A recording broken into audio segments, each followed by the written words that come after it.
வணக்கம். நமது டிவியின் இரவு நேர பிரதான செய்திகளோடு இணைந்திருக்கின்றோம். செய்திகளோடு இணைந்து கொள்ளும் நான் ஷெலோமி நாகேந்திரன். விரிவான செய்திகளை பார்ப்பதற்கு முன்னர் முதலில் தலைப்புச் செய்திகள்.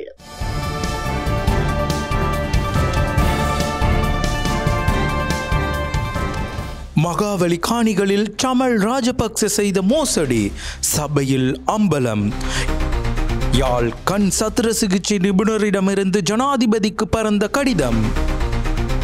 உப்பு விவகாரம், அர்ஜுனா சுனில் ஹந்துன்னேத்திற்கு இடையில் மோதல். இந்தியா தர்ம சத்திரம் அல்ல, உச்ச நீதிமன்ற தீர்ப்புக்கு வைகோ கண்டனம். பட்டப்பகலில் யுவதியை கடத்தியோர், யாழில் பரபரப்பு. சந்தேக நபர்களை தேடி போலீசார் தீவிர விசாரணை. நீதிமன்றத்தில் முன்னிலையான இலங்கை கிரிக்கெட் வீரர்கள். கிரீஸ் நாட்டிற்கு சுனாமி எச்சரிக்கை, அச்சத்தில் மக்கள். தொடர்பான உள்நாட்டு செய்திகள்.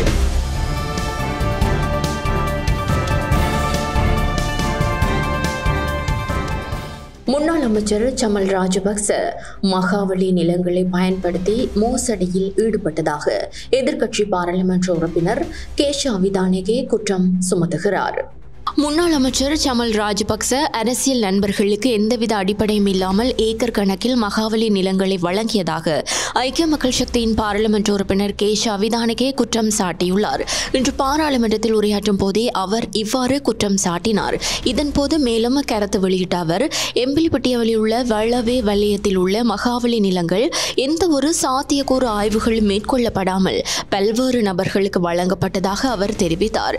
எனவே வளவே வலய மகாவலி நிலங்களை வழங்கும் செயல்முறையை பரிசீலனை செய்து எந்த ஒரு உற்பத்தி பயன்பாட்டிற்கும் பயன்படுத்தப்படாத நிலங்களை கையகப்படுத்துமாறு கேஷா விதானகே அரசாங்கத்தை வலியுறுத்தினார். மேலும் இந்த நிலங்கள் உண்மையில் பயிர் செய்யும் அல்லது சாத்தியமான திட்டங்களை தொடங்க மக்களுக்கு வழங்கப்பட வேண்டும் எனவும் அவர் கூறினார். இதேவேளை சில நிலங்கள் குறித்து விசாரணைகள் தொடங்கப்பட்டுள்ளதாகவும் குறிப்பிட்ட நிலங்கள் குறித்து புகார்கள் வந்தால் விசாரணைகள் தொடங்கப்படலாம் எனவும் காணி மற்றும் நீர்ப்பாசனத்துறை பிரதி அமைச்சர் சுசில் ரணசிங்க இதன்போது குறிப்பிட்டார். யாழ் போதனா வைத்தியசாலையின் சிரேஷ்ட கண் சத்திர சிகிச்சை நிபுணர் மெலரவன் ஜனாதிபதிக்கு அவசர கடிதம் ஒன்றை அனுப்பியுள்ளார். யாழ்ப்பாணம் போதனா வைத்தியசாலையின் சிரேஷ்ட கண் சத்திர சிகிச்சை விசேட வைத்திய நிபுணர் மெலரவன் ஜனாதிபதிக்கு அவசர கடிதம் ஒன்றை அனுப்பியுள்ளார். அந்த கடிதத்தில் அவர் இலங்கையின் சுகாதார கட்டமைப்பில் உடனடியாக கண் சுகாதாரம் தொடர்பான மூலோபாய திட்டம் ஒன்றினை உருவாக்கி அதனை செயற்படுத்த வேண்டியதன் அவசியத்தினை வலியுறுத்தியுள்ளார். இலங்கையின் பல்வேறு சுகாதார குறிகாட்டிகள் அபிவிருத்தி அடைந்த நாடுகளுக்கு ஒப்பானதாக காணப்படுகின்ற பொழுதும் கண் சுகாதார குறிகாட்டிகள் பிராந்திய அண்டைய நாடுகளை விட பின்னடைந்து காணப்படுவது தொடர்பில் அவர் அந்த கடிதத்தில் கரிசனையையும் வெளிப்படுத்தினார். இலங்கையின் கண் சிகிச்சை சேவைகள் முதல்நிலை சுகாதார சேவைகளுடன் ஒருங்கிணைக்கப்பட்டாலும் அவற்றின் ஒரு பாகமாக உள்வாங்கப்படாமலும் உள்ள நிலைமையால் கண் பார்வை இழப்பு அல்லது பாதிப்பு அதிகரித்து செல்வதாக, குறிப்பாக வயது வந்தவர்களில் அதிகரித்து செல்வதாக சுட்டிக்காட்டினார்.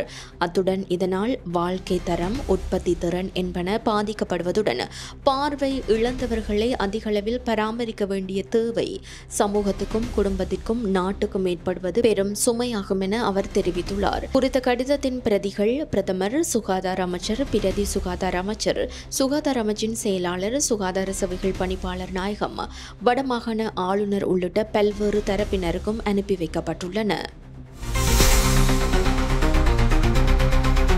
உப்பு விவகாரம் தொடர்பாக அமைச்சர் சுனில் ஹந்துன்னேத்தி மற்றும் பாராளுமன்ற உறுப்பினர் ராமநாதன் அர்ஜுனாவிற்கு இடையில் இன்றும் கருத்து மோதல் ஏற்பட்டது. கிளிநொச்சியில் வசிக்கும் ஒருவர் யாழ்ப்பாணத்தில் வேலை செய்ய முடியாது என பிரதேசவாதம் பேசும் அளவுக்கு பாராளுமன்ற உறுப்பினர் அர்ஜுனாவின் உரை இருப்பதாக கைத்தொழில் அமைச்சர் சுனில் ஹந்துன்னேத்தி தெரிவித்தார். பாராளுமன்றத்தில் இன்றைய அமர்வில் கலந்து கொண்டு உரையாற்றும் போதே அவர் இவ்வாறு குறிப்பிட்டுள்ளார். இதன்போது உரையாற்றிய அர்ஜுனா தான் எப்போதும் வடக்கில் உற்பத்தி செய்யப்படும் உப்பு தெற்கிற்கு செல்லக்கூடாது என கூறியதில்லை என தெரிவித்தார். அத்துடன் தான் அவ்வாறு கூறியதாக அமைச்சர் சுனில் ஹந்துன்னேத்தி தெரிவித்தமைக்கு எதிராக அவதூறு வழக்கு தாக்கல் தாக்கல் செய்ய முடியும் எனவும் அர்ஜுனா குறிப்பிட்டார். இதனையடுத்து உரையாற்றிய அமைச்சர் சுனில் ஹந்துனித்தி, ஆணையரவு உப்பளத்தின் முகாமையாளர் கிளிநொச்சியில் வசிப்பவர் என்பதால் அவரை அங்கிருந்து இடமாற்றம் செய்யுமாறு அர்ஜுனா கூறுவதாக சுட்டிக்காட்டினார். முகாமையாளராக பணியாற்றுபவரின் மொழி ஒன்றாக இருப்பினும் மதம் ஒன்றாக இருப்பினும் அர்ஜுனா பிரதேசவாதம் பேசுவதாக அமைச்சர் கூறினார். இதனையடுத்து எழுந்த அர்ஜுனா தனது மனைவி பெரும்பான்மை இனத்தைச் சேர்ந்தவர் எனவும் தான் பிரிவினைவாதம் பேசுபவர் இல்லை எனவும் தெரிவித்த நிலையில் இன்று சபையில் சலசலப்பு ஏற்பட்டது.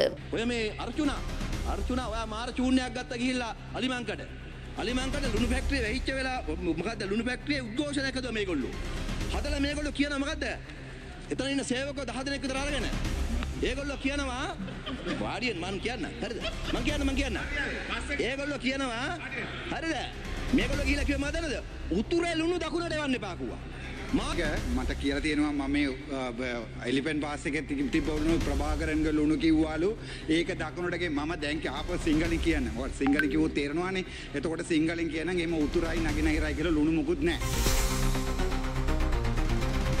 தென்னாப்பிரிக்க தூதுவரை பாராளுமன்ற உறுப்பினர் கஜேந்திரகுமார் பொன்னம்பலம் இன்று சந்தித்து கலந்துரையாடினார். வடக்கில் காணி அபகரிப்பு நோக்கத்திற்காக அரசாங்கம் வெளியிட்ட வர்த்தமானியை உடன் ரத்து செய்ய தென்னாப்பிரிக்க அரசு அழுத்தம் கொடுக்க வேண்டும் என தமிழ் தேசிய மக்கள் முன்னணியின் தலைவர் கஜேந்திரகுமார் பொன்னம்பலம் இலங்கைக்கான தென்னாப்பிரிக்க தூதுவரிடம் கோரிக்கை விடுத்துள்ளார். தென்னாப்பிரிக்க தூதுவருக்கும் கஜேந்திரகுமார் எம்பிக்கும் இடையிலான சந்திப்பு இன்று காலை கொழும்பில் உள்ள தென்னாப்பிரிக்க தூதரகத்தில் நடைபெற்றது.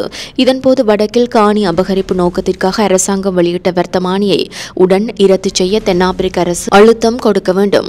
குருந்தூர் மலை பகுதியில் நீதிக்கு புறம்பாக கைது செய்யப்பட்டு விளக்கமறியலில் வைக்கப்பட்டுள்ள 2 விவசாயிகளும் உடனடியாக விடுவிக்க உரிய நடவடிக்கைகள் மேற்கொள்ளப்பட வேண்டும். தையட்டியில் தனியார் காணியில் அமைக்கப்பட்டுள்ள சட்டவிரோத விகாரை அகற்றப்பட்டு காணிகள் உரிமையாளர்களிடம் கையளிக்க உரிய நடவடிக்கை எடுக்க வேண்டும் உள்ளிட்ட சில கோரிக்கைகளை அவர் முன்வைத்ததாக குறிப்பிட்டுள்ளார்.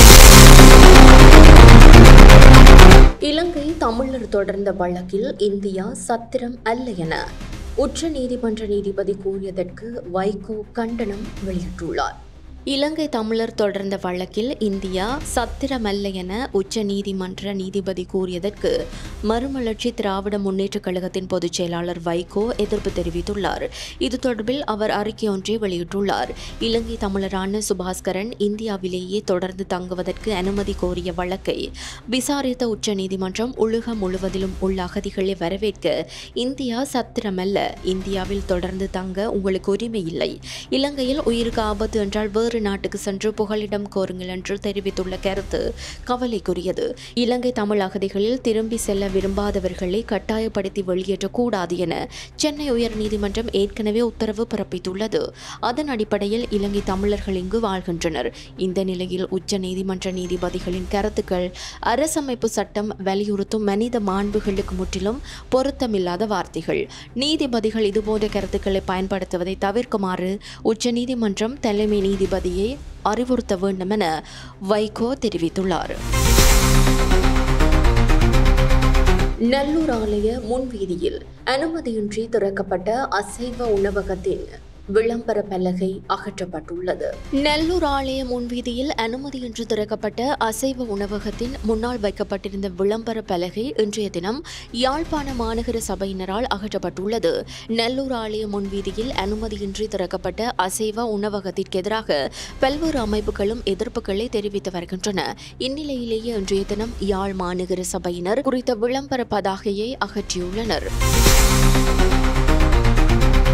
இலங்கை கிரிக்கெட் அணி வீரர்கள் இன்றைய தினம் நீதிமன்றத்தில் முன்னிலையாகினர். இலங்கை கிரிக்கெட் வீரர்களை இலங்கை கிரிக்கெட் ஊழியர்களாக உள்நாட்டு வருவாய்த்துறை தன்னிச்சையாக வகைப்படுத்தியதை எதிர்த்து தாக்கல் செய்யப்பட்ட ரிட் மனு மீதான விசாரணை தொடர்பாக இலங்கை கிரிக்கெட் வீரர்கள் இன்று நீதிமன்றத்தில் முன்னிலையாகினர். ஒருநாள் மற்றும் 20-20 கிரிக்கெட் அணிகள் மற்றும் டெஸ்ட் கிரிக்கெட் அணியின் தலைவர்களான சரித் அசலங்க மற்றும் தனஞ்சய டி சில்வா ஆகியோர் குறித்த ரிட் மனுவை தாக்கல் செய்தனர். இந்த நிலையில் உள்நாட்டு வருவாய்த்துறையின் முடிவை இரத்து செய்ய அறிவிப்பு கோரியும் முடிவை இடைநிறுத்த இடைக்கால உத்தரவை பிறப்பிக்குமாறும் மனுதாரர்கள் ரிட் மனுவை தாக்கல் செய்தனர்.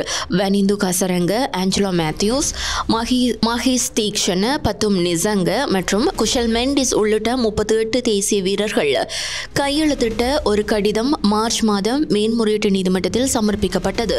அந்த வகையில் மனுதாரர்கள் சார்பாக இலங்கை கிரிக்கெட் வீரர்கள் வரலாற்று ரீதியாக சுயாதீன சேவை வழங்குனர்களாக நடத்தப்பட்டு வருவதாகவும் உண்மையில் அவர்கள் ஊழியர்களாக கருதப்பட முடியாது எனவும் தெரிவிக்கப்பட்டது. அத்துடன் இலங்கை கிரிக்கெட் நிறுவனத்திற்கும் வீரர்களுக்கும் இடையிலான ஒப்பந்தங்கள் ஏற்றுக்கொள்ளப்பட்ட முதல் நிகழ்விலிருந்து தேசிய கிரிக்கெட் வீரர்கள் கட்சிகளுக்கு இடையில் சுயாதீன சேவை வழங்குனர்களாக கருதப்பட்டுள்ளனர் எனவும் மனுதாரர்கள் தரப்பில் தெரிவிக்கப்பட்டது. ஜூலை மாதத்திலிருந்து நாட்டில் புதிய போக்குவரத்து விதிகள் நடைமுறைப்படுத்தப்பட உள்ளன. வீதி விபத்துக்களை குறைக்கும் நோக்கிலும் முறையான போக்குவரத்து கட்டமைப்பை ஏற்படுத்தும் நோக்கிலும் எதிர்வரும் ஜூலை மாதம் 1ஆம் தேதியிலிருந்து புதிய விதிகள் அறிமுகப்படுத்தப்படும் என போக்குவரத்து அமைச்சர் விமல் ரத்நாயக்க தெரிவித்துள்ளார். கொழும்பில் இடம்பெற்ற ஊடக சந்திப்பில் கருத்துரைத்த அவர், பஸ்களில் பொருத்தப்பட்டுள்ள மேலதிக உதிரி பாகங்களை அகற்றும் பணிகள் மீண்டும் ஆரம்பிக்கப்படும் என குறிப்பிட்டார்.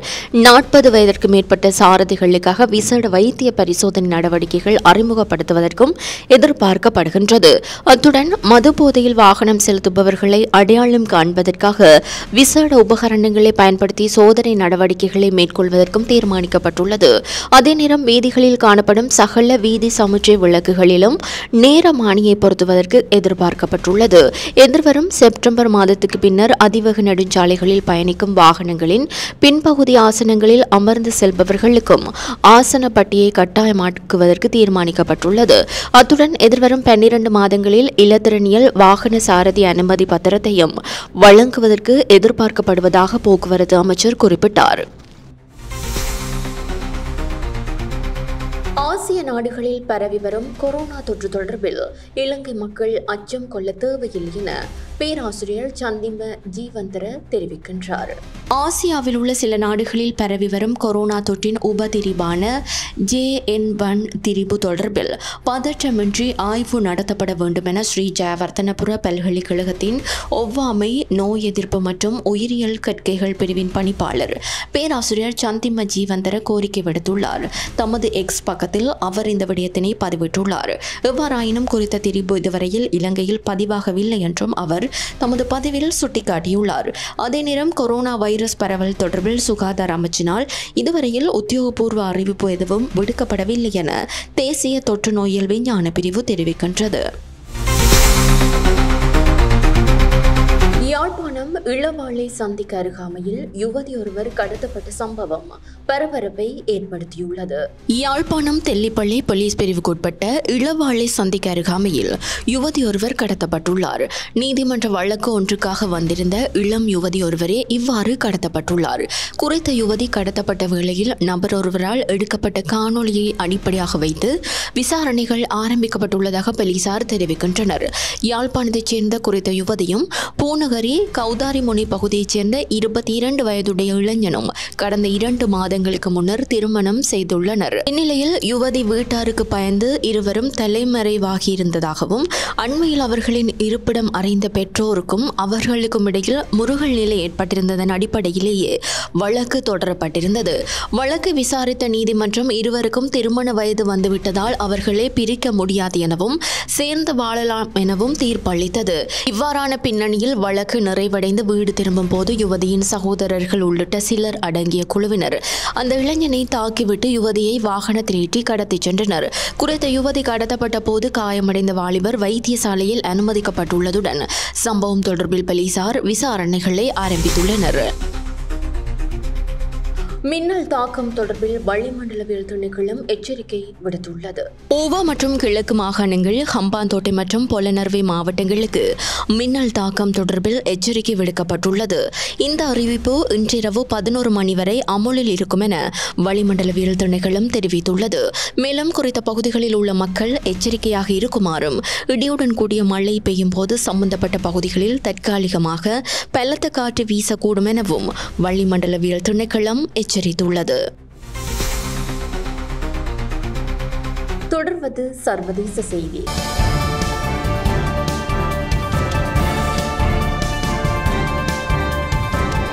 கிரீஸ் தீவுக்கு சுனாமி எச்சரிக்கை விடுக்கப்பட்டுள்ளது. கிரீஸில் 6.7 மேக்னிடியூட் அளவில் நில அதிர்வு ஏற்பட்டுள்ளது. இந்த நில அதிர்வானது இஸ்ரேல், எகிப்து, சைப்ரஸ் ஆகிய நாடுகளிலும் உணரப்பட்டதாக சர்வதேச ஊடகங்கள் செய்தி வெளியிட்டுள்ளன. உள்ளூர் நேரப்படி காலை 6:19 இந்த நிலநடுக்கம் ஏற்பட்டுள்ளது. நிலநடுக்கத்தை அடுத்து கிரீஸ் தீவுக்கு சுனாமி எச்சரிக்கை விடுக்கப்பட்டுள்ள நிலையில் மக்கள் அச்சமடைந்துள்ளனர். மேலும் கிரீஸ் கடற்கரை பகுதிக்கு சுற்றுலா பயணிகள் வருவதை தவிர்க்குமாறும் அறிவுறுத்தப்பட்டுள்ளது. தொடர்வது விளையாட்டுச் செய்தி.